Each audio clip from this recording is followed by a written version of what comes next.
Amém. Graça e paz, irmãos. Falar igual eu falo com as crianças, né? Graça e paz, irmãos.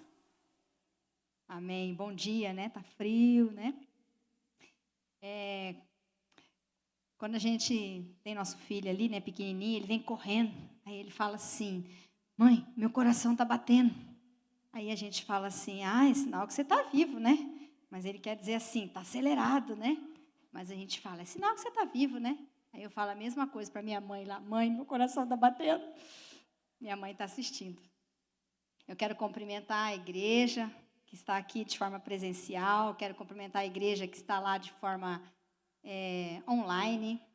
E me apresentar novamente, né? Obrigada pela apresentação da pastora Nathalie. É isso aí, estamos no processo. Eu sou líder do Ministério Agapim. Desde que vim para a igreja, desde que vim para a igreja eu vim jovem, não tinha filhos, não era casada, eu não sabia nem que se tinha ministério infantil na igreja. Não sabia, e nem queria saber. Essa era a verdade, do jovem, né? Na minha cabeça, jovem. Graças a Deus, hoje que temos jovens diferentes na nossa igreja, a glória de Deus. Eu trabalho, geralmente domingo, vocês não me veem aqui, eu estou daquela porta para lá.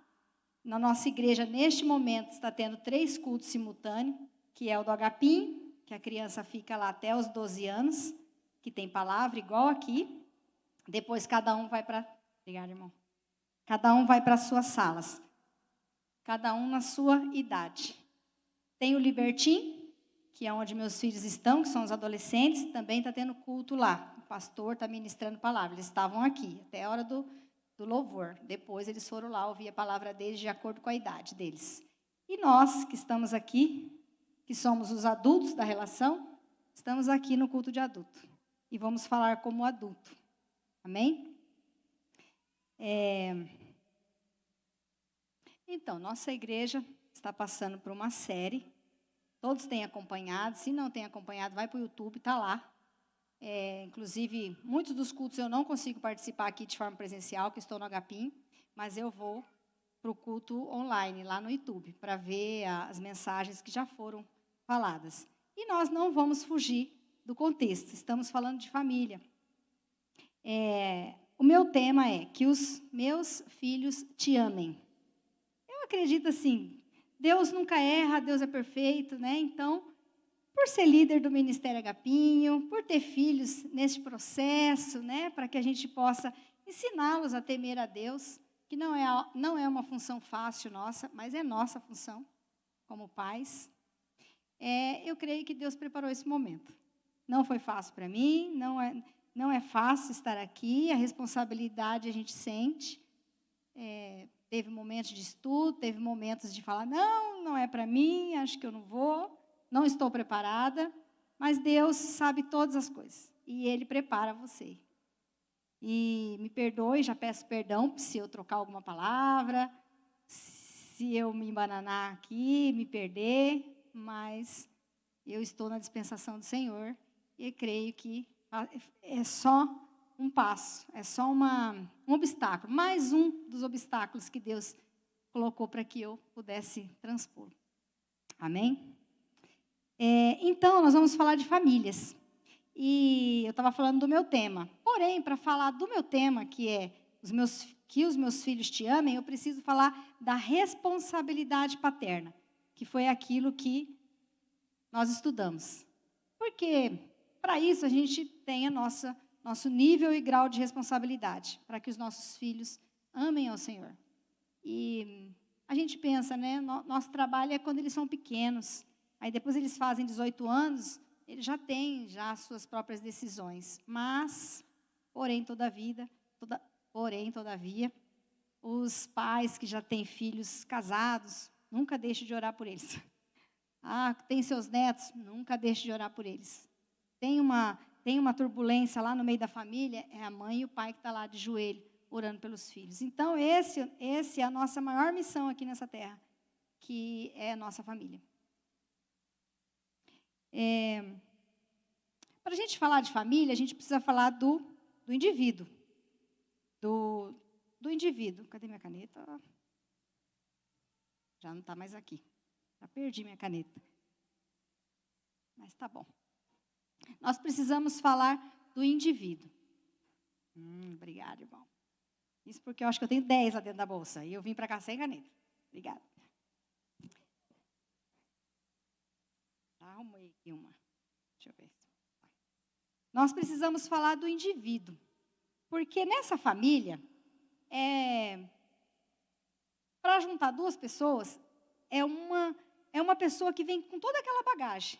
Com toda a sua genética, com toda a sua carga biológica. E aí essa pessoa junta com outra, que também tem suas bagagens. Aí essas duas pessoas se unem, cada um com seus pensamentos, com as suas formações, com a sua cultura adquirida com o tempo. Eu não nasci no lar evangélico, então eu adquiri uma cultura, aí eu casei com um marido que foi converter depois dos 40 também. 40? Não, menos, né? 40 mais ou menos. Já tinha uma baita de uma bagagem cultural. Aí esses dois seres se unem e começam a fazer filhinhos. E esses filhinhos mistura tudo. Mistura a minha cultura com a cultura dele. E são esses seres que compõem essa família. E às vezes você tem 1, 2, 3, 4, né? Tem alguns aqui que tem 5. Mas é assim. E aí você mistura duas culturas para a criação de filhos. E assim, nós vamos falar da família. E eu já ouvi alguém falar aqui em cima que cada um tem a família que merece. Então, partindo desse princípio, que cada um tem a família que merece, vamos trabalhar a família de forma individual. No livro de Gênesis, que foi tudo onde começou, e nós não vamos sair disso, Deus fala que tudo que ele fez foi bom. E ele sentiu muita alegria do que fez. Deus ficou feliz com a criação dele. A criação dele somos nós. Ele se alegrou, lá no Jardim do Éden. Mas o homem e a mulher pecaram. Já falamos sobre isso. Vou ler para vocês Gênesis, se você estiver com a Bíblia e quiser acompanhar, 3, de 1 a 23. Lá. Achei minha caneta, irmãos. Tá aqui, tá aqui. Sabia que eu tinha trazido ela. Desculpe meu nervoso. Então, vamos lá. A queda. Mas a serpente, mais astuta que todos os animais selvagens que o Senhor Deus tinha feito, disse à mulher: é verdade que Deus disse, não comam do fruto de nenhuma árvore do jardim? A mulher respondeu à serpente: do fruto das árvores do jardim podemos comer, mas do fruto da árvore que está no meio do jardim, Deus disse, vocês não devem comer dele, nem tocar nele, para que não venham a morrer. Então a serpente disse à mulher: é certo que vocês não morrerão, porque Deus sabe que, no dia em que dele comerem, os olhos de vocês se abrirão, e como Deus, vocês serão conhecedores do bem e do mal. Vendo a mulher que a árvore era boa para se comer, agradável aos olhos, e árvore desejável para dar entendimento, tomou do seu fruto e comeu. E deu também ao marido, e ele comeu. Então os olhos de ambos se abriram, e percebendo que estavam nus, costuraram folhas de figueira e fizeram cintas para si. Ao ouvirem a voz do Senhor Deus, que andava no jardim, quando soprava o vento suave da tarde, o homem e sua mulher se esconderam da presença do Senhor Deus entre as árvores do jardim. Esconderam da presença do Senhor Deus entre as árvores do jardim. E o Senhor Deus chamou o homem e lhe perguntou: onde você está? Ele respondeu: ouvi a tua voz no jardim, e porque estava nu, tive medo e me escondi. Deus perguntou: quem lhe disse que você estava nu?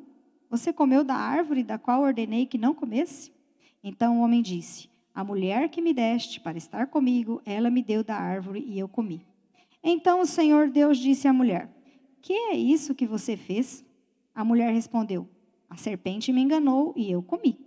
Então o Senhor Deus disse à serpente: por causa do que você fez, você é maldita entre todos os animais domésticos e entre todos os animais selvagens.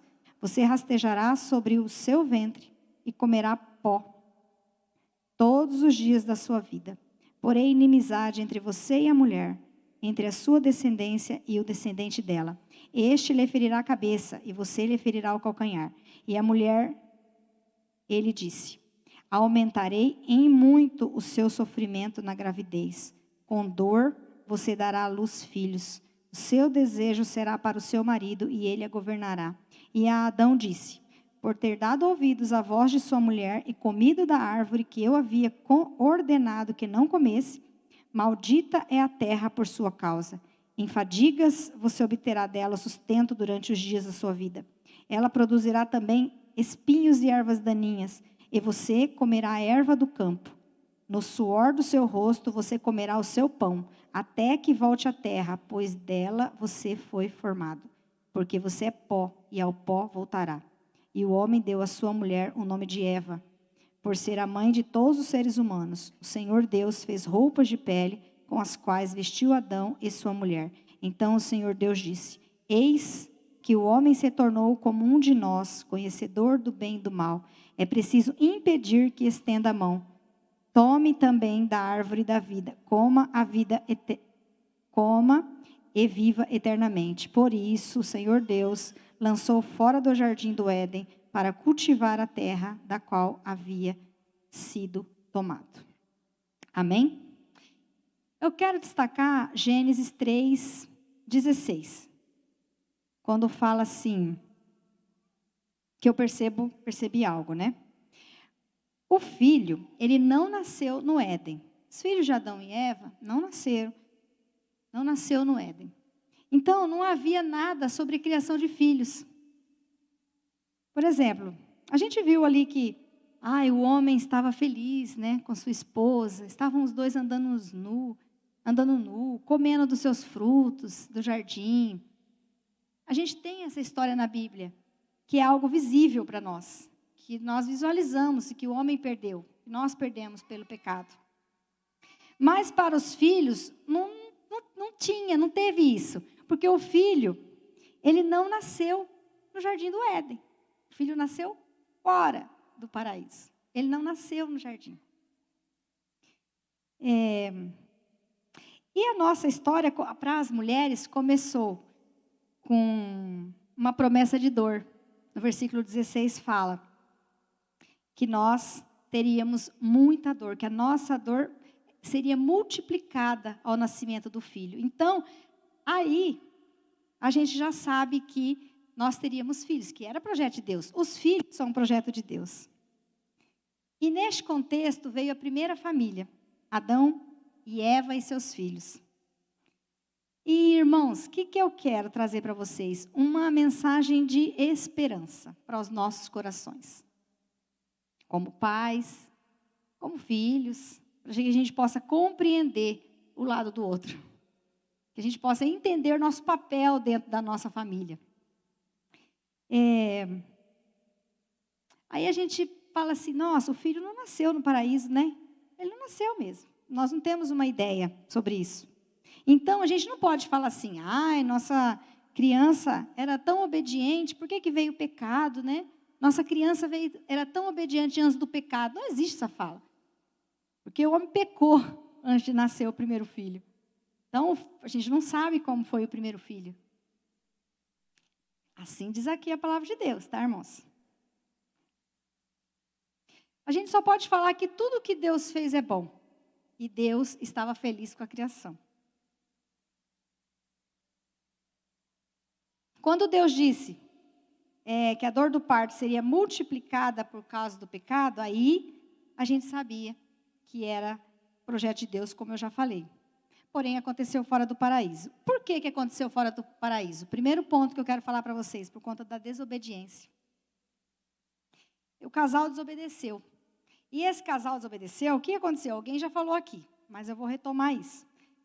Primeira coisa, de quem é a culpa? Quem é o culpado? Como o ser humano gosta de achar um culpado, né? Nas nossas vidas, como a gente gosta de achar um culpado? Tudo que acontece de errado, a gente vai atrás de um culpado. Se a gente é casado, a gente culpa o marido, a gente culpa a esposa. Se a gente mora com nossos irmãos, o culpado é do nosso irmão. A gente sempre caça um culpado. É impressionante. De onde será que veio isso, né? Aí veio o Covid aqui para o Brasil. O culpado Ah, eram os aeroportos. Ninguém vigiou. Ou viajou, foi para o exterior e voltou e trouxe o tal do Covid para nós. Ah, é a China. Soltou o vírus aqui no Brasil. Alguém é culpado. Soltou o vírus aqui, soltou o vírus no mundo e a gente está tudo pegando Covid. Infelizmente, pessoas perderam sua vida por conta dessa doença. A gente caçou um culpado. Se alguém fica doente na família, primeira coisa, nossa, será que essa família está em pecado? Ah, aconteceu uma coisa lá com meu filho, fez uma desobediência. Ou está lá no mundo fazendo alguma coisa que não agrada o coração de Deus. Nossa, que pecado que essa família está pagando, hein? Por que a gente faz isso, né? Por que a gente julga o outro? Por que a gente tenta achar um culpado? Ah, algum pecado. Essa família está em pecado. Ou é o marido, aí começa a desconfiar. Será que o marido está em adultério? Será que essa mulher está em adultério? A gente caça um culpado. Aí fala assim, lá em Jó 1,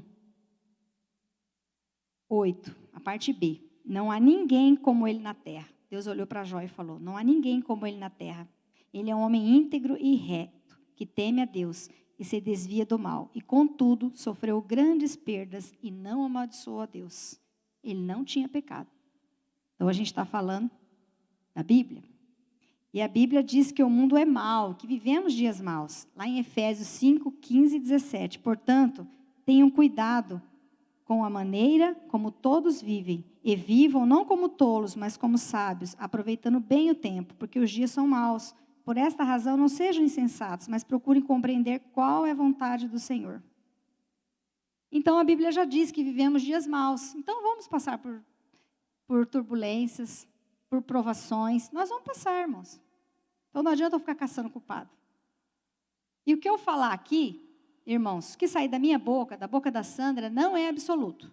Mas o que sair da palavra de Deus, a Bíblia, o que eu estou lendo aqui, isso sim é absoluto. O que eu posso falar aqui, às vezes, ela está falando por causa própria, pode ser relativizado.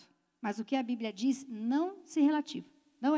Não tem como eu relativizar. É absoluto. Porque a gente acredita, eu creio na palavra de Deus. Deus não tarda, não falha, não muda. É exatamente como a Bíblia diz que é. A nossa natureza, ela é pecaminosa. E a desobediência e a transferência de culpa está desde o início. Não mudou. Adão não respondeu para Deus assim. Como que Adão respondeu para Deus? Ah, foi a mulher. Foi a mulher que o Senhor deu para mim. Foi ela que fez o pecado, ela que me deu o fruto. Ah, então quer dizer que a culpa é de Deus? Porque ele que deu a mulher para o homem? Adão estava lá de boa, né? E a culpa foi de Deus. Vou contar não está aqui, mas eu vou contar uma coisa para vocês que aconteceu. Teve uma apresentação aqui do Agapinho, que nós fizemos no Natal, e aí a gente colocou aqui o Jardim do Éden. E aí nós fizemos uma criação. Nós tínhamos um Adão, né, e uma Eva. Aí até o pai dos nossos artistas está aqui. Não sei se a mãe está. Aí o que aconteceu? A Eva ficou se arrumando. Quando a gente deu o play aqui no teatro, só estava o Adão. A Eva não chegou. E o Adão ficou passeando, faceiro aqui. E a gente até entre nós falamos assim, nossa, o Adão estava tão feliz lá no paraíso, porque a Eva não chegou. Acabou essa parte, o Adão ficou até o final sozinho. Depois que a Eva saiu da arrumação, aí a gente teve que, isso aí foi tudo uns bastidores, tá, irmãos? Tivemos que tratar, tivemos que conversar, pedir perdão. Porém, a Eva não participou do jardim. O Adão ficou aqui até o final, mudamos a cena e a Eva não entrou. E aí a gente até ficou ali, né, falando assim, nossa, Adão estava tão feliz, e ele não perguntou da Eva. Eu falei, como que você não pergunta a sua Eva, Adão? Você sabia que você tinha que estar com ela. E ele não perguntou. Ele ficou aqui de boa, passeando no meio dos animais, que a gente colocou, as criancinhas tudo vestidas de animal, parceiro. E a gente até riu sobre isso. Ah, Adão estava feliz? Tudo bem se ele estava, né? Mas o projeto de Deus era fazer uma mulher para ele. E Deus fez. E ele, quando viu, ficou feliz. Aí depois começou a achar defeito, né? Será que a gente é meio parecido? A gente quer, vou casar. Depois a gente começa a achar 1002 defeitos. Não sei se aconteceu com vocês, né? Mas comigo. Só para contar uma breve ilustração sobre o que aconteceu o nosso Adão com a nossa Eva aqui. Isso fez parte, mas Deus fez a Eva para o Adão. A família, como eu disse, ela passa por turbulência. E até a vinda de Jesus, ela vai passar. Depende de você.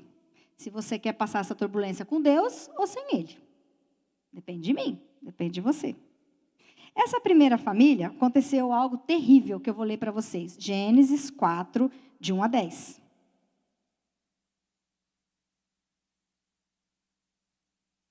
Adão teve relações com Eva, a sua mulher.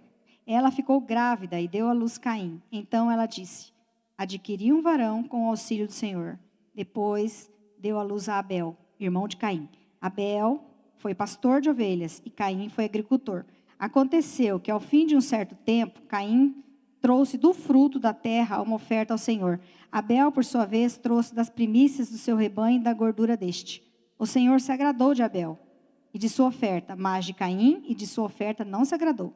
Caim ficou muito irritado e fechou a cara. Então o Senhor lhe disse: por que você anda irritado? E por que essa cara fechada? Se fizer o que é certo, não é verdade que você será aceito? Mas se não fizer o que é certo, eis que o pecado está à porta, à sua espera. O desejo dele será contra você, mas é necessário que você o domine. Caim disse a Abel, seu irmão: vamos ao campo. Então estando eles no campo, Caim se levantou contra Abel, o seu irmão, e o matou. O Senhor disse a Caim: onde está Abel, seu irmão? Ele respondeu: não sei. Por acaso sou o guardião do meu irmão? E o Senhor disse: que foi que você fez? A voz do sangue do seu irmão clama da terra a mim. Um irmão que matou outro irmão. E esse crime até hoje nos choca. Foi o primeiro crime, homicídio na terra. E justo que um irmão mata o outro. Só que Deus estava cuidando deles. Você vê aqui, no versículo 6 e 7, que Deus fala Deus ainda falou com Caim. Nesse processo, Deus estava falando com os filhos. Eles não estavam no paraíso, mas Deus estava cuidando dessa família. E Deus falou com Caim, no 6 e no 7 aqui, ó. Então o Senhor disse: por que você anda irritado? E por que essa cara tão fechada? Se você fizer o que é certo, não é verdade que você será aceito? Mas se não fizer o que é certo, eis que o pecado está à porta e o espera. E o desejo dele será contra você. Mas é necessário que você o domine. E Caim não dominou o desejo dele, porque ele já estava com o coração fechado. Deus falou com ele, mas ele estava com o coração fechado. Ele não escutou a Deus. Ele não escutou. E ele continuou com o seu plano no seu coração. Porque o coração do homem é mau. O homem é mau. O bem que a gente quer fazer, isso a gente não consegue. Mas o mal, Deus conhece a nossa natureza. Porque foi Ele que nos formou. E Ele estava cuidando dessa primeira família. Mas Caim se fechou. E não ouviu. Não quis ouvir a Deus. E ele se fechou. E como será que esses filhos eram tratados pelos pais? Como será? Naquela situação tinha um homem que se chamava Adão, né? Adão era um homem que havia perdido tudo. Perdeu tudo. Ele estava lá no paraíso. E ele saiu do paraíso e foi trabalhar, como nós lemos aqui. E uma mulher que carregava a culpa do homem ter perdido tudo. E nesse contexto vieram os filhos. Por quê? Ele perdeu tudo. Por que será que ele perdeu tudo? Ah, porque ele pecou. Mas a mulher que Deus deu para ele, é essa que deu o fruto para ele comer. Então, eu sou culpada. E até hoje, né, irmãs? Quantas vezes a gente tenta proteger os nossos maridos, né? Nossos filhos homens. Da onde vem isso, será, né? As meninas a gente vai, vamos aprender a lavar louça, vamos aprender a varrer uma casa, vamos aprender. E os homens, mamãe lava. Né? Eu estou em processo, irmãos. Não está mais assim lá em casa, não. Mas Ai, mamãe lava. Para a menina, vamos aprender, vamos aprender. Por quê, né, irmãs? Será que a gente carrega uma culpa? Até hoje, infelizmente, né? E neste contexto vieram os filhos, nessa situação. Do pai que perdeu tudo, de um homem que perdeu tudo e uma mulher que era culpada da perda do homem. Hipoteticamente, né? Que isso são sentimentos. E eles sofreram a consequência. E que sofrimento, né? Que sofrimento. Eu imagino assim que para Caim matar seu irmão, ele sentiu muita raiva, ódio, inveja. Fora que o coração dele já estava fechado, né? Que ele não quis pedir socorro para Deus. Deus estava ali falando com ele. E ele não pediu. Ele não falou, Deus, minha intenção é matar meu irmão, que eu estou com um ódio dele. Ele não fez isso. E ele matou o irmão dele. Ele estava se sentindo rejeitado, desesperança. Caim só queria ser aceito. Mas quando Deus falou com ele, ele não ergueu a mão para pedir socorro. Muitos de nós não erguemos a mão para pedir socorro. Não erguemos. Vamos para o buraco, mas não pede socorro. A gente vai para o buraco, mas não pede. Caim fez isso. Como será que era a convivência desses pais com esses filhos? Como que era? E que sofrimento que esses pais tiveram dessa tragédia familiar? Quantos pais hoje estão sofrendo pelas tragédias familiares dentro das casas? Às vezes não é um assassinato, né, de pai e de filho, porque aqui a Bíblia já trouxe logo de cara o pior dos crimes, que é o homicídio. Pior. Que hoje, de acordo com a lei, a pena é alta. É o homicídio. Foi esse o primeiro crime. Mas quantos de nós estamos sofrendo dentro das nossas casas porque os nossos filhos são desunidos? Porque não temos paz dentro de casa. Por conta tudo da consequência do pecado. E até hoje o homem ele corre atrás de uma identidade. Eu escutando aqui o momento do louvor, eu falei, eu não combinei nada com a Evelyn, nada com a equipe de louvor nesse sentido de palavra. Porém, ela falou muito de identidade aqui. E esse é um tema que nós vamos falar, é o nosso segundo ponto, que é sobre a identidade. Primeiro, o homem desobedeceu. Passamos por esse processo, família que o irmão matou o outro, que a gente não sabe como que esses pais conviviam com esses dois filhos. E depois, a gente vai falar sobre identidade. Que até hoje o homem corre atrás de uma identidade, aceitação, pertencimento, que foi o que Caim fez, mas escolheu o caminho errado. Uma busca incessante de preenchimento. Mas para te preencher, para me preencher e preencher você, meu irmão, só Jesus. João 4,14. Mas aquele que beber da água que eu lhe der nunca mais terá sede. Pelo contrário, a água que eu lhe der será nele uma fonte a jorrar para a vida eterna. Nós vamos voltar nesse versículo mais para frente. Mas aqui eu só quero mostrar para vocês que é só Jesus para preencher esse vazio que a gente busca. Segundo ponto, sobre a identidade. Todos nós buscamos uma identidade. Caim buscou, mas ele se perdeu nela e foi amaldiçoado. Continua lendo lá em Gênesis, lá nessa parte, que você vai ver o que Deus prometeu para Caim, que Caim ficou com medo, mas Deus fez uma promessa para ele. Mas na promessa dele, ele foi amaldiçoado. Agora eu vou citar um outro exemplo da Bíblia. Jacó teve 12 filhos. Já pensou criar 12 filhos? Gerou ciúmes, inveja. E por causa disso, um dos filhos foi para dentro de um buraco. Foi a criação de Jacó. É claro que cada um dos nossos filhos tem temperamento, tem jeito, tem estilo. Só que eu tenho certeza que todos os pais amam seus filhos. Cada um na sua necessidade, mas a gente ama nossos filhos. Mas de acordo com o que foi criado, de acordo com o que nós fomos criados, a gente acaba reproduzindo o pior de nós. Já ouviu falar assim, quando eu casar e tiver meus filhos, eu não vou ser como você. Eu falei isso várias vezes para minha mãe. Mas aí quando você chega na hora de você tratar com seu filho, a tendência de você fazer a mesma coisa é muito grande. É muito grande. A gente reproduz, a gente é ser humano. E essa é a cultura, né? Isso é da onde você veio. Então você acaba reproduzindo.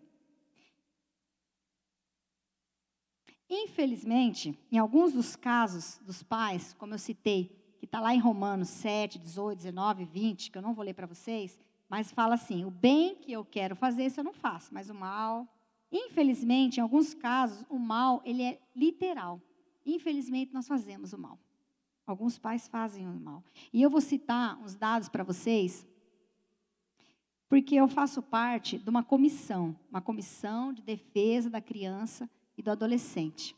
Essa comissão, a gente tem visitado alguns lugares e a gente tem conhecimento de algumas das dificuldades, coisas que eu não sabia, irmãos, mas eu fui descobrindo, fui aprendendo, foram me ensinando. Nós temos aqui em Campo Grande, a sigla é assim, CREAS, Centro de Referência Especializado de Assistência Social.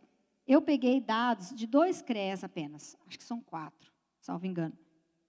E é um regime aberto para adolescentes até a idade de 21 anos que cumprem medida socioeducativa.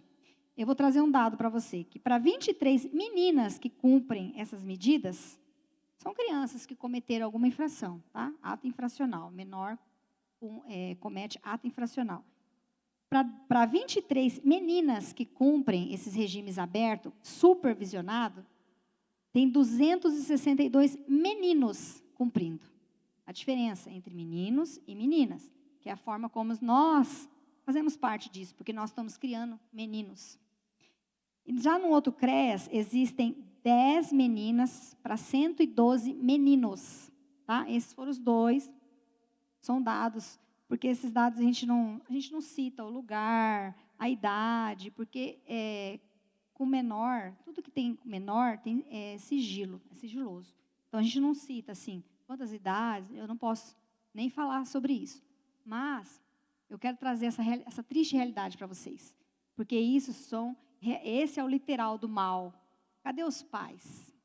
Essas são as crianças, são adolescentes que estão cumprindo o regime. Adolescentes cumprem regime de medida socioeducativa. Esses é o que estão cumprindo em semiaberto, mas existem os que estão em regime fechado. Esses dados eu não tenho, mas tem muitos adolescentes em regime fechado.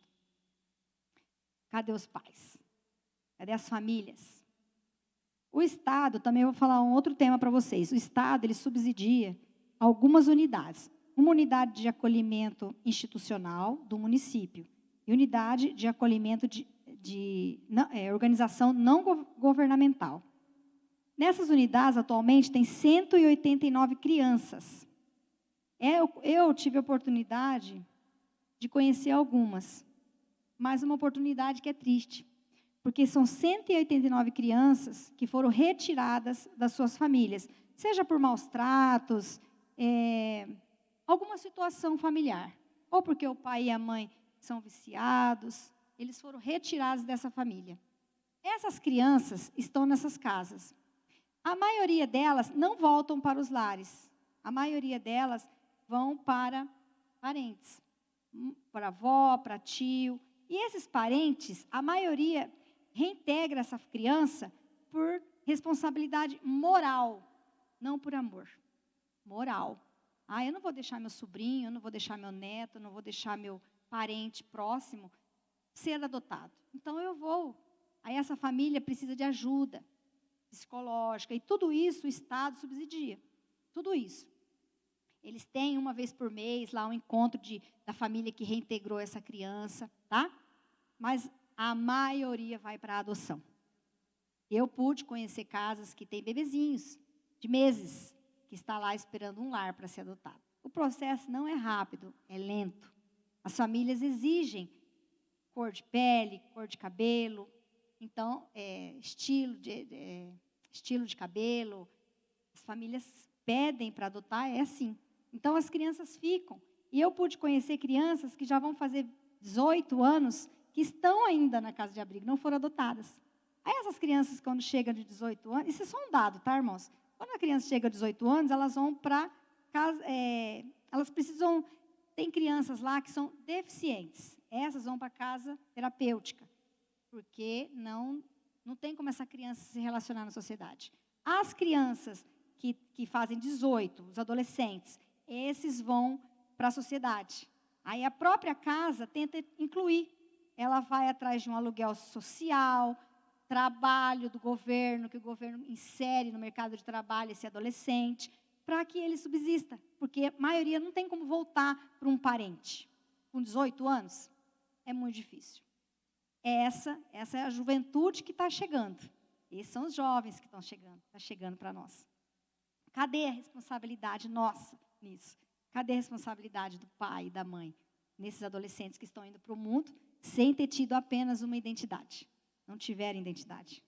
E eles continuam atrás de identidade. Existe também outro instituto, que é o Serviço de Acolhimento de Família, Família Acolhedora. Aqui no estado, nós temos... Não, essa é por município, né? Aqui tem 10 famílias acolhedoras. O que significa isso? São famílias que se inscrevem para, em vez de a criança estar lá nessa casa-abrigo, ela vem para a sua casa, ela vem para essa família e fica ali aguardando até o momento da adoção ou o momento da reintegração familiar. Você faz parte desse processo na vida da criança. Se você tiver que levar para a escola, leva. É para deixar a criança mais habituada, como se ela tivesse numa família. Melhor do que ficar numa casa com 10 crianças, com 5 ou 6 crianças. Então, só que só temos 10 famílias. Inclusive, até vou fazer uma propaganda para vocês, que amanhã vai ter deixa eu até ver aqui onde que é, no auditório da Secretaria de Assistência Social, para quem está nos assistindo também, se tiver interesse. Eles estarão dando capacitação para a família que querem participar desse programa, que é amanhã, das 8h30 às 11h30 da manhã. Eu só trouxe esses dados, irmãos, para falar da nossa triste realidade. Inclusive, a realidade que eu quero falar também é dentro da igreja.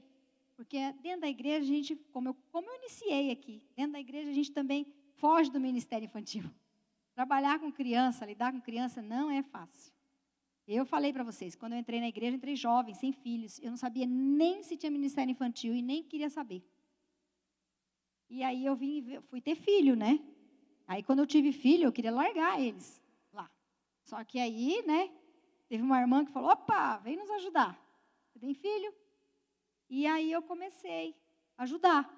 Perdidaça, porque eu não conseguia controlar os meus, porque eles eram pequenos, né, e eu fiz um atrás do outro, e, meu Deus, eu ficava perdida no meio deles, no meio das outras crianças. Mas foi aí que Deus começou o processo na minha vida. Foi aí. E as crianças continuam em busca de identidade, né? Nós, pais, temos o poder de elevar ou diminuir nossos filhos. Como que você foi criado? Há uma grande chance da gente repetir. Aí eu vou falar um exemplo da minha vida para vocês. Eu sou primogênita, né, de 4 irmãos. Meus pais foram casados até o falecimento dele. Eu fui criada por uma mãe que ficava em casa. Minha mãe cuidava de nós 4, eu a mais velha. Fazia o almoço, a janta, tomava tabuada, fazia ditado, e eu fazia tarefa. Eu fui criada assim. Já não criei os meus assim, né? Já não foi a minha criação. Mas eu fui criada assim. E meu pai trabalhava para fora. Aquela verdadeira família tradicional. Meu pai trabalhava para fora e minha mãe dentro de casa. Meu pai chegava, o almoço estava pronto, a janta estava pronta, o lanche estava pronto. Eu fui criada dessa forma. Família patriarcal. Meu pai, ele foi alcoólico até a conversão dele. E a gente não era, eu era católica. Porém, cheguei aos 14 anos sem ter feito nem catequese, nem nada, porque a gente não ia na missa, mas eu era católica. Minha família. Não estou mentindo, né, mãe? Minha mãe está assistindo eu. Não posso falar nada que... Depois ela vai falar, não é assim, Sandra. Mas era. Nós éramos católicos, mas a gente não ia. Eu ia na igreja católica quando tinha aquelas quermesses, sabe? Aquelas coisas de... eu amava pescaria lá na igreja, tal. Então, quando tinha essas coisas, eu ia na igreja. Minha mãe levava, na verdade, né? Porque na minha adolescência eu conheci Jesus, eu tinha 14 anos, né? Quando eu comecei a frequentar a igreja. Eu conheci Jesus mesmo, verdadeiro, na minha juventude. Mas eu ia na católica para isso. Deixa eu correr um pouquinho, porque eu acho que meu tempo já apertou. E aí, meu pai, depois de 10 anos, teve câncer. Deus levou ele. Mas ele foi com Jesus, porque ele já tinha se convertido. E nesse contexto, eu casei, tive meu primeiro filho.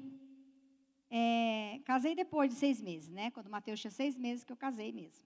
Casei aqui, nessa igreja, né? Ela não tinha piso, ela não tinha cadeira, ela não tinha, acho que, esse púlpito. Nossa, sabe aquela música da casinha, engraçadinha, né? Então, não era assim a parede, nada, totalmente diferente. Foi aqui que eu casei. Casei, o Mateus entrou para trazer aliança no colo do meu enteado, ele tinha 6 meses. Depois disso, eu tive a Beatriz. Depois que o Mateus tinha 1 ano e 11 meses, eu tive a Beatriz. Eu me senti totalmente impotente pelo temperamento dela. Nossa, falei, meu Deus. Meu Deus, assim, desesperador. Minha atitude com ela. Foi nessa época que eu estava no Ministério Infantil, tá, irmãos? Que eu já tinha meus filhos. E aí ela se jogava no chão, ela empurrava por tudo. Eu pedi autorização dela para falar isso, tá? Ela empurrava por tudo, ela franzia a testa dela, ficava nervosa, tudo ela se irritava, tudo. Aí eu cheguei um dia, eu participava de célula, era líder de célula, cheguei um dia, falei para a psicóloga, né, que está ali, a Renata. Falei, Renata, toma que a criança é sua, nem sei se ela vai lembrar disso. Me ajuda, pelo amor de Deus, minha menina não me obedece, eu não sei o que eu faço, tudo ela chora, tudo ela me responde, tudo ela grita. Aí a Renata falou assim para mim, Sandra, eu vou te dar um conselho. Procura outra psicóloga, porque eu estou no seu ambiente familiar. E eu não. E aí eu vou precisar trabalhar você. Não vou trabalhar a criança, tem que trabalhar a mãe. E a gente tem uma relação de intimidade. Como que eu vou trabalhar você? E eu falei, eu não preciso trabalhar, é minha filha que precisa, né? Porque a menina não obedece e tal. E aí, enfim, obedeci, fui procurar uma psicóloga. E aí eu cheguei na psicóloga, olha, trata minha filha, porque ela, tá, Sandra, 5 sessões. Fez 5 sessões com a menina, depois de 5 sessões ela me chamou. Falou assim, olha, eu trabalho vocês duas, porque não adianta nada a criança mudar o comportamento e a família receber do mesmo jeito, a mãe. Tá bom, então vamos trabalhar nós. Começou o processo da psicóloga. Teve um dia, que é o que eu quero compartilhar com vocês, que eu cheguei em casa, estava lá, tal, a Beatriz falou, mãe, vem no meu quarto. Depois, tá? Eu trabalhando e ela trabalhando. Cheguei no quarto dela, tudo arrumado assim, tudo arrumado. Boneca, bicho, tudo que ela gostava. Bicho de pelúcia, dinossauro, olha, tudo. Aí ela falou, mãe, vem aqui brincar comigo. Nesse dia foi o momento que a gente se aproximou. Porque nesse dia eu aprendi que a adulta da história era eu. Porque eu estava disputando com ela alguma coisa. Quantas vezes nós, pais, disputamos com nossos filhos? Porque o adulto somos nós. E aí essa criança me recebeu na vida dela. Me mostrou, me apresentou todos os brinquedos dela. Sentei no chão, brincamos com os dinossauros, com os bichos. Eu estava muito distante dela. E ao mesmo tempo, medindo força com ela. E a criança era ela, eu sou adulta. Aí depois disso, agora já na adolescência, e esse foi um resgate, daí iniciamos nosso resgate. Depois disso, na adolescência, ela teve uma ocasião que ela fez algo que o Espírito Santo falou com ela. E ela veio pedir perdão para mim. Quando ela veio pedir perdão para mim, de uma situação, eu perdoei, conversei e tal.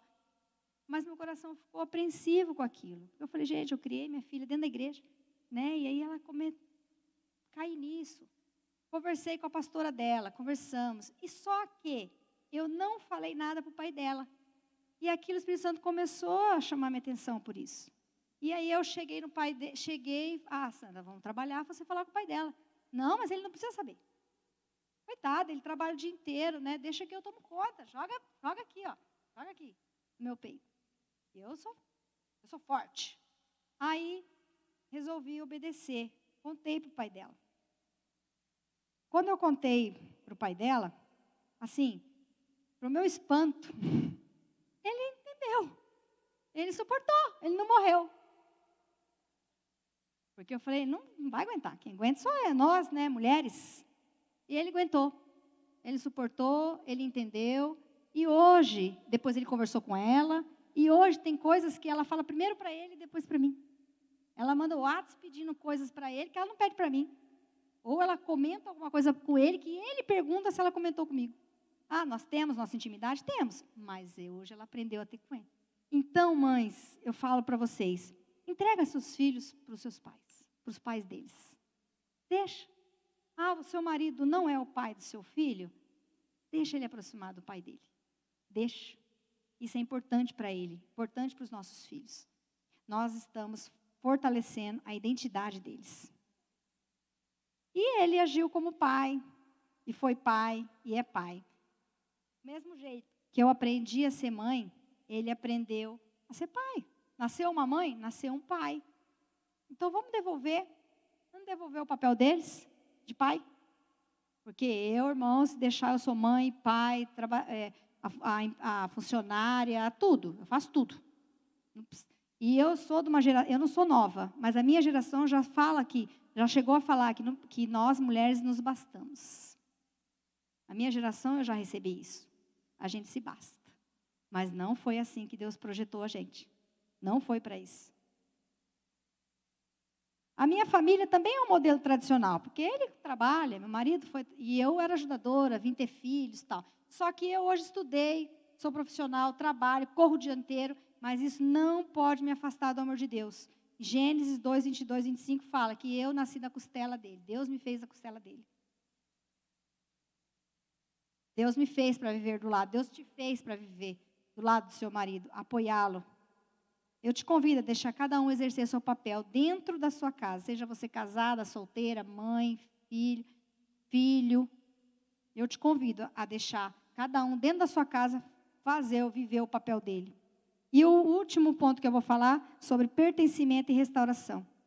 Eu vou falar da mulher samaritana. Lá em João 4, que não dá tempo mais de ler, e no versículo 16, 18, fala assim, que Jesus fala para a mulher samaritana lá no poço, né? Vai, chama seu marido. E aí ela fala, ela fala assim, eu não tenho marido. Bem que você disse certo, porque tinha 5, e o que você está hoje não é seu marido. Aí, irmãos, eu falei, olha, aí está o pulo do gato, como alguns professores que eu assisto a aula falam, o pulo do gato. Porque Jesus reconheceu que ela foi casada 5 vezes. Ele amou ela, mesmo sendo casada 5 vezes. Então, irmãos, eu sou o segundo casamento. Eu passei muitos anos achando indigna, vivendo como indigna. Mas Deus resgatou a minha vida. E eu estou aqui porque Ele resgatou. Ele transformou maldição em bênção. E Ele vai transformar a maldição que talvez você ache que é na sua vida, Ele vai transformar em bênção. Você, pai, que tem às vezes 2, 3 filhos, com uma mãe diferente. Deus, Ele conhece a sua história, Ele te ama assim mesmo. Porque Ele amou a mulher samaritana e eu vejo assim, acredito, talvez ela correu lá e resolveu a situação com o homem que ela estava vivendo, que não era marido dela. Porque Deus sabia até que ela estava juntada. Esse que você está aí não é seu marido, porque é talvez um juntamento. Então vai lá em casa, ela foi lá, ela foi curada naquele momento, porque ela se sentiu pertencida. Ela sentiu pertencimento, ela falou, alguém viu a minha história, entendeu que eu fui casada 4 vezes. E às vezes até então ela só foi recriminada por isso. 5º casamento, a mulher está juntada com outro. Às vezes quando a gente pensa isso, é porque eu tenho tantos filhos, não vou atrás do meu filho lá com a esposa que eu tive, ou com a mãe, porque eu não sou digno. Não, você é, irmão, porque Deus quer que você resgata seu relacionamento com seus filhos. Porque Ele precisa de pais melhores. Ele precisa de nós melhorado. Para que a gente possa amar nossos filhos. E Deus te ama. Lá em Isaías 49:15 fala que se uma mulher esquecer o seu filho que mama no peito, Deus, o Pai, nunca nos esquecerá. Nunca. Eu queria soltar um vídeo. Dá tempo ainda? Você solta o vídeo para mim, então? Queria que vocês prestassem atenção nesse vídeo.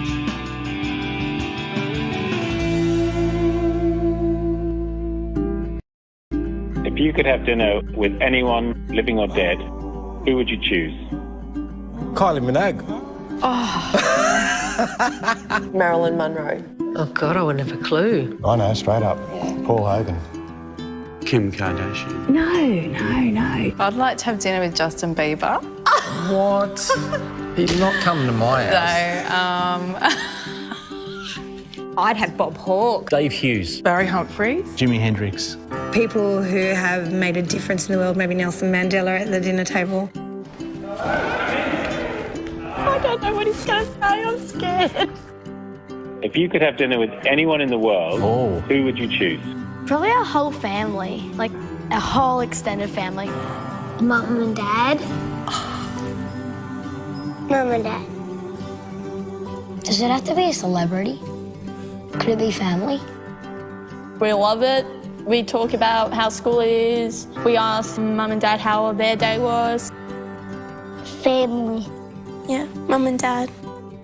Family. Who would you like to have a dinner with? They just want to be with us while they're eating food, which is pretty cool. They see us above everything. I'm going to get... Yeah. Yeah. Bit of a message in it for me. Yes.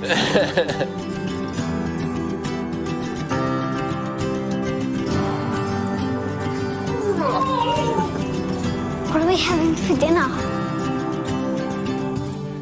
O que nossos filhos querem.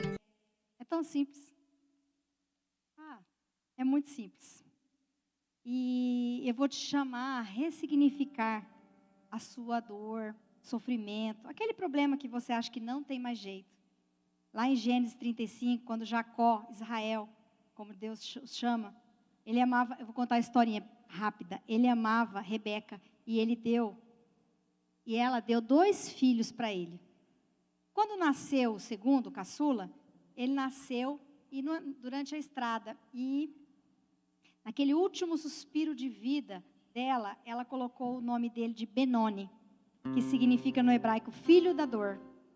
E mais Jacó, em sofrimento, porque ele estava sofrendo, ele estava perdendo o amor da vida dele. E ele ressignificou aquele momento na hora. Ele falou assim: não vai chamar Benjamim. Benjamim significa filho da mão direita, preferido, amado, filho da felicidade. Benjamim, o caçula de Jacó, nasceu porque fazia parte do projeto de Deus. Jacó ressignificou aquele momento de dor, aquele momento de luto, na hora que a esposa dele, morrendo ali no seu último fôlego, falou que queria colocar o nome de Benoni, que seria filho da dor. Não, para ele não era filho da dor, para ele era filho da alegria, porque nasceu da mulher que ele amava. Ele nunca ia fazer isso, olhar para o filho dele e falar filho da dor, filho da decepção. Mas infelizmente, irmãos, nós fazemos isso. Nós fazemos. Em algum momento da nossa vida a gente fez. Talvez a gente falou para os nossos filhos uma palavra que marcou a vida dele até hoje. Seu filho não é pequeno, é grande, ainda dá tempo de restaurar. Dá tempo. Não é tarde. Não é tarde para a gente restaurar relacionamentos. Seja com o filho, seja com o pai, seja com a mãe. Dá tempo. Eu fico muito grata e muito feliz porque meus filhos nasceram aqui nessa igreja. Meus filhos hoje, Mateus, que está lá no violão, a Beatriz, que está aqui no canto. Eu oro para que o Mateus seja um músico do Senhor, mas ele fala para mim: eu sou do rock, mãe. Mas ele continua na minha oração, porque ele é projeto de Deus nessa terra. A Beatriz também, foi Deus que me deu, ele é projeto de Deus nessa terra. Ela é projeto de Deus nessa terra. Meus filhos são projetos de Deus nessa terra. Então eu falo, eles são músicos do Senhor. E eles estão aqui, no meio do povo de Deus, né, Mateus? Irmãos, então nós vamos para esse último louvor. Eu te convido a fechar seus olhos, a perguntar para Deus o que Deus falou no seu coração neste momento. Você, pai e mãe, é um projeto de Deus na vida do seu filho. Você é responsável por ele. Então não podíamos falar sobre como que os meus filhos te amem sem saber da nossa verdadeira responsabilidade. Para os meus filhos amarem a Deus, eu preciso ser responsável por aquilo que eu estou criando, por aquilo que eu estou plantando. O que eu estou plantando? O que você, meu irmão, minha irmã, está plantando na vida do seu filho? Carregamos muitas bagagens, muitas culturas que não agradam a Deus, que não agradam o coração de Deus. Mas nós podemos mudar essa história. Só depende de você, depende de mim para mudar essa história. Porque eu plantei algumas coisas que desagradaram o coração de Deus na vida dos meus filhos. Eu tenho certeza disso, certeza. Só que eles vão crescer e eles vão começar, eles já cresceram e eles já identificaram. Mais tarde eles vão identificar coisas que eu fiz que eles entristeceu o coração deles. E eu vou ter que tratar isso, irmãos. Eu vou ter que pedir perdão. Eu estou aberta a isso, porque eu quero filhos melhores do que eu. E eu peço a Deus que eu seja uma melhor mãe a cada dia. E eu convido você a pedir a Deus isso, que você seja melhor pai, melhor mãe a cada dia, na presença de Deus. Porque o que eles querem é tão simples. Eles não querem uma escola mais cara, roupas mais caras. Pedem videogame, coisas caras. Eles pedem, faz parte do processo. Mas o que eles querem é algo simples de você. É o seu tempo, é o seu amor, é o seu carinho. Amém? Então vamos louvar.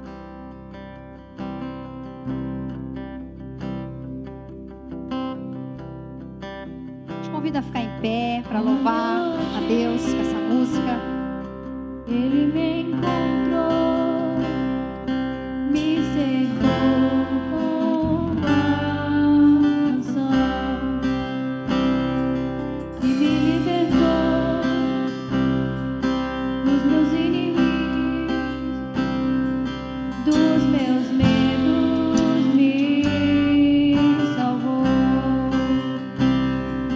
Eu não sou mais escravo do medo, sou filho de Deus.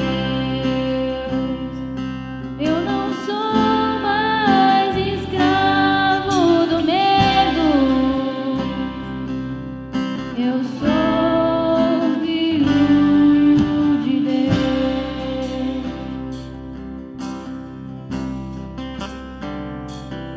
Antes de nascer, escolhido fui. Irmãos, vocês não são mais escravos do medo. Eu não sou mais escrava do medo. Para a honra e glória de Deus, Deus me libertou. Deus tem me libertado. Estou no processo. Eu não quero mais ser escravo do medo.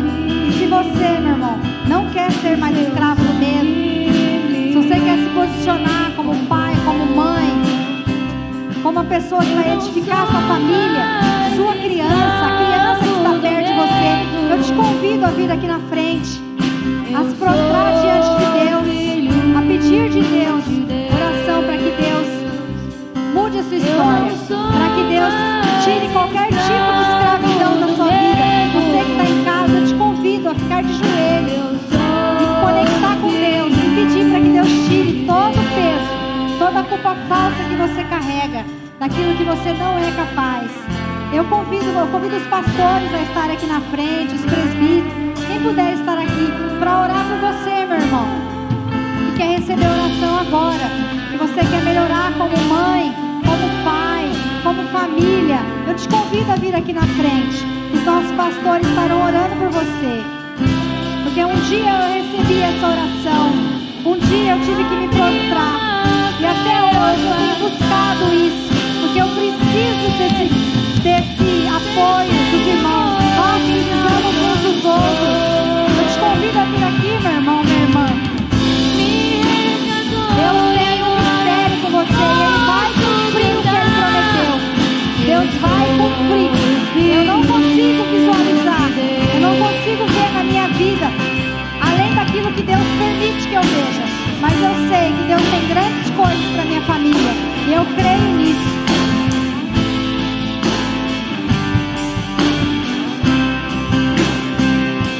Vem à frente, irmãos, recebe a sua bênção. Saia daqui cheia de esperança, porque a palavra é de esperança. A palavra não é para te desmotivar, é para te dar esperança, aquela que vem do Senhor.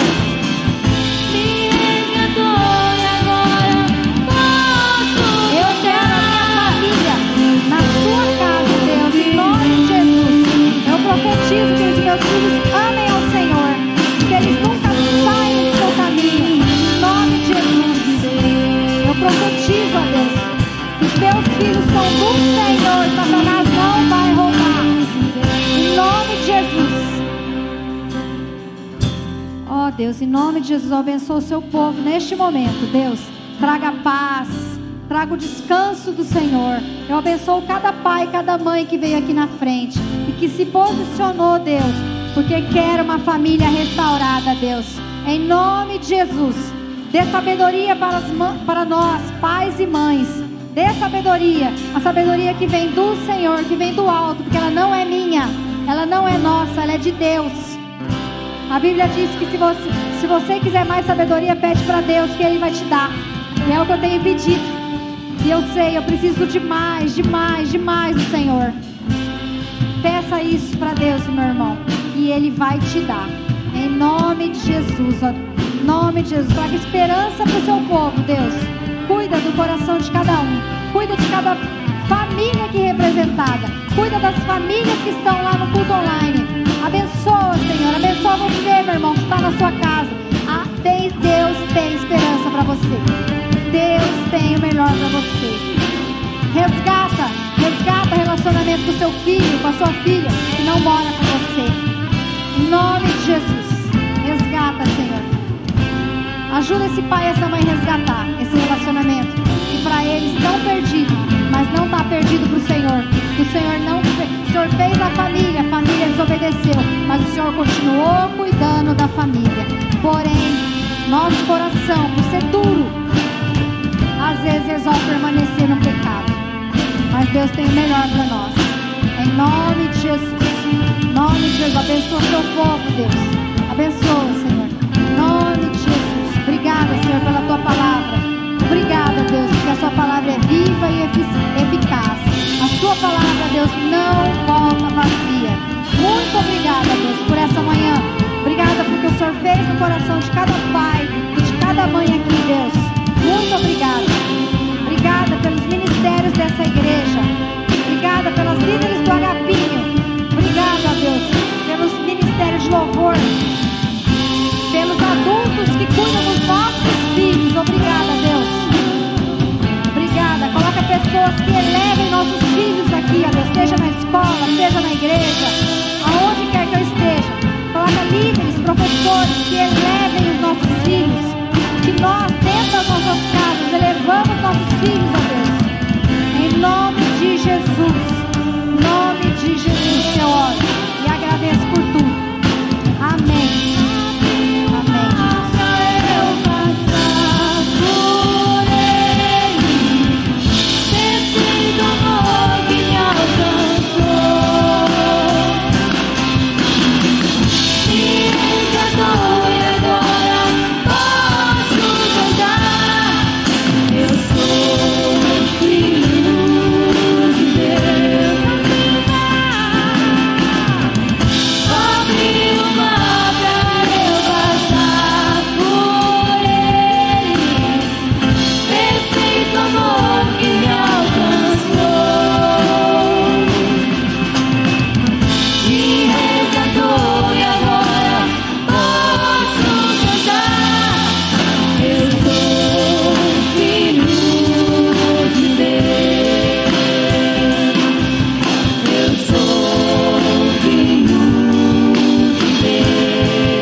Às 18 horas teremos nosso culto do bebê. Todos estão convidados, se quiserem estar aqui. Nós falaremos novamente sobre esse tema às 18 horas. Vamos encerrar nosso culto, pastora Nathalie. Amém. Igreja, que o Senhor os abençoe. Que essa seja a semana de bênção.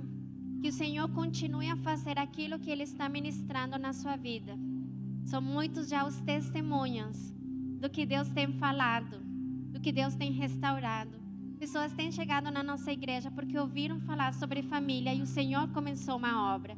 Então que essa semana você possa ser luz em qualquer lugar onde você for. Que a graça do Senhor acampe, esteja com vocês. Que vocês possam ser luz na sua casa, no seu trabalho, num lugar onde esteja. E que hoje seja um dia de alegria e de descanso no Senhor. Amém? Que Deus abençoe vocês.